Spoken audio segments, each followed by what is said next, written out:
Welcome to the first official episode from the Lessons from the Middle podcast. I am so excited that you are here. I've had this dream for about 3 or 4 years to start a podcast, and I am just so excited to finally bring it to fruition. I so appreciate you tuning in, and with this podcast being new, I want to start off by sharing a little bit about me, what you can expect from my weekly episodes, and why what I'm sharing on here is so different, especially knowing that we have no shortage of parenting information, podcasts, Instagram accounts out there. So why should you pay any attention to what I'm going to be sharing on here? And I want to start off with giving you a little bit of information about my background and my experience, because what you will see is that it completely contributes to my unique perspective that I'm going to be bringing here each week. So the first thing is, I've lived in Ohio my whole life. And just as many of us, my own experience with my family and parents is what really shaped me into the career that I wanted to go into. More on that later. But I always knew, starting in around like third or fourth grade, that I wanted to be a teacher. And so I lived that dream out. I went to Ohio University, got my bachelor's in middle childhood education, language arts and science teacher. And I was working in a district that was high poverty rate, high absenteeism, really just a struggling school. The kids were amazing and the families were amazing. And I just felt like I didn't want to teach content. I wanted to get to know these kids and see how I could support them. And that is when I then discovered the path of counseling. I did not have school counselors in my school growing up until high school. And all I knew about school counselors was that they helped me with my schedule. And that's not what I wanted to do. So that is definitely a misconception about school counselors, and one that I learned very quickly as I started pursuing my degree with a master's in school and clinical counseling. So I do have my clinical training as well. Although after my practicum and internship, I started working in a school that was very different from the one that I had my teaching experience in. And this is a suburban district, and it is one that is very high achieving, affluent, and many of the families have higher education. So education is a top priority for these families, and the pressure is on, right? On for the kids, on for the teachers. And while this could be a pressure cooker situation, I loved it. And so I got my dream job there at that middle school, and I worked there for 13 years. So the best part of my role is that we had 3 school counselors in my middle school alone, which is pretty unheard of to have one counselor for every 250 kids. The best thing there, not only did we have 3 of us, but we traveled with the kids. So you would get students as 6th graders, and then when they went to the high school, you would loop back around and get that next class of 6th graders. And what this did is that it really allowed you to develop this deep understanding and connection with students and families, because you were the one constant through their middle school experience, and you had a front row seat to watching the second largest time of development in a person's life, ages 11 to 14, play out every single day. So I loved this role. I loved the format and how close I could get to families and students. I worked with over 1,000 students and families in this building. And while I was working, I also had 3 children of my own in 4 years. So my husband was actually a middle school teacher. And then as we were really starting to have a family, he left education to pursue a career in law. And when we had our second child, he started working at a big law firm here in Columbus. And then we went and had our third.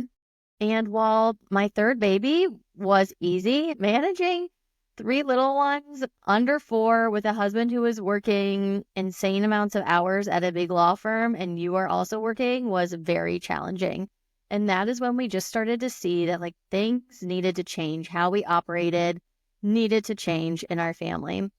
Around the same time, not only were we like, what is going on with 3 little ones, but my middle really started showing signs of some bigger behavior, and that he was highly sensitive, which then started me on a journey of adding a whole new skill set for how I view and navigate behavior that's different from traditional parenting and the school system. So I just knew something needed to change. And that is also when I had an extended maternity leave with my youngest, and I completed a 1-year master's level program to become a certified parent coach. This program changed everything for me and fueled a new passion for supporting parents. And I will tell you that I would see this all the time in the school setting where I could work with kids one-on-one. I could work with kids and their teachers, work with kids and their families. But the biggest change happened when you could impact the whole family system. And that is why I love that the program that I completed, there was really a strong focus on using the term parent coach, not parenting coach.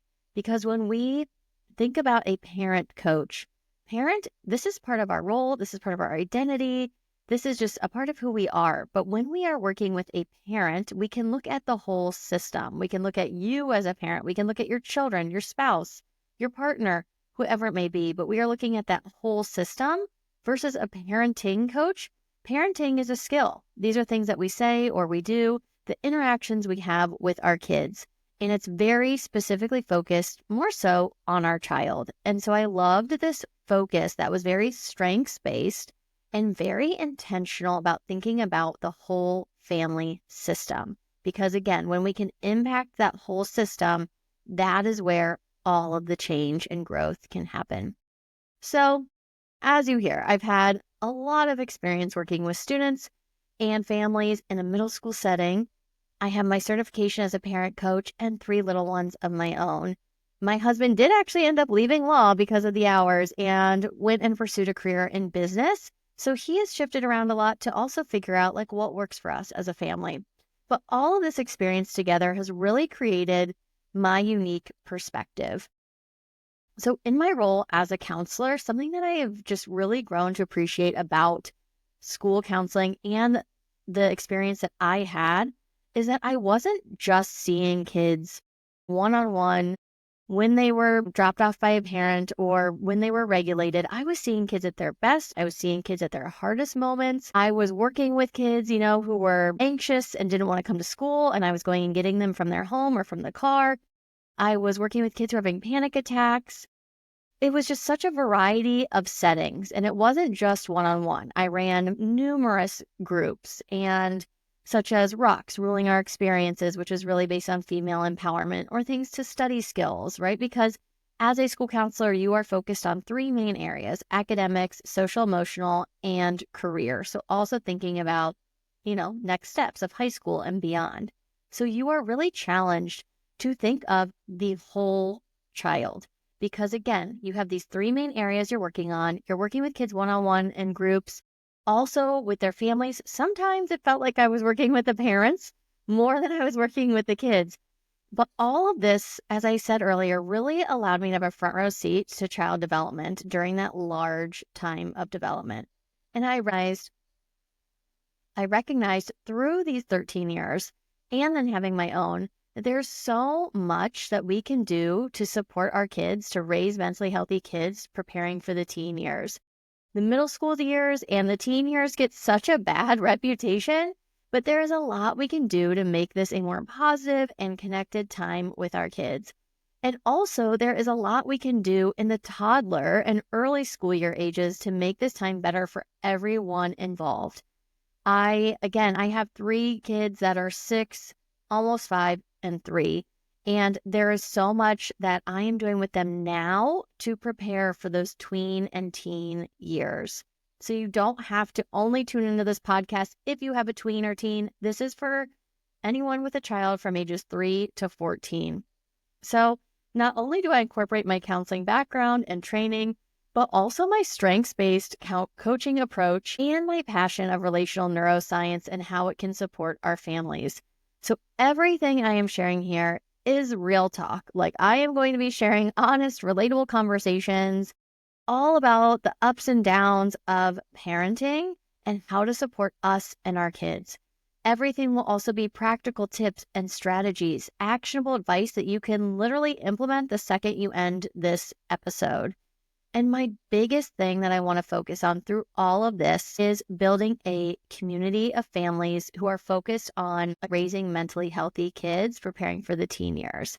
And what I can tell you as someone who has a master's in counseling, certified parent coach, all of the things, once I started seeing that my son was a big reactor, I really felt alone in motherhood. I felt like I didn't know where to go for support. I felt judged. And even when I started to look for support, I felt really underwhelmed because everyone was using this lens of old school parenting and behavior, focusing a lot on control and rewards and motivation instead of anything that actually felt meaningful and skills based and strengths based. So I worked with hundreds of parents to feel that they have a support in the school for their child.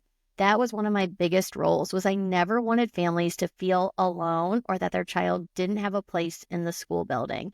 And I want to create a similar community here, one where you feel understood and supported, knowing that I truly believe that parents are trying the best they can with the information they have, and that your child's behavior is not a reflection of who they are as a person or who you are as a parent.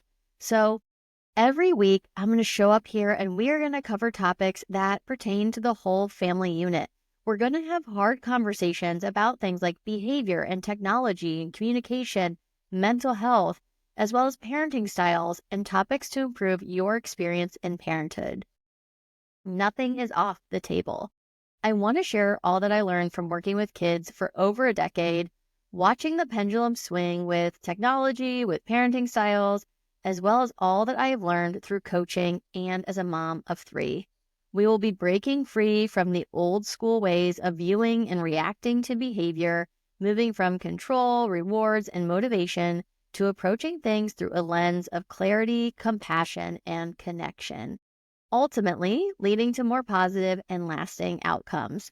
So if this all sounds good for you, if you are ready to sign up, then please encourage you to subscribe, rate, and review this podcast. And thank you so much for being here. We are just getting started.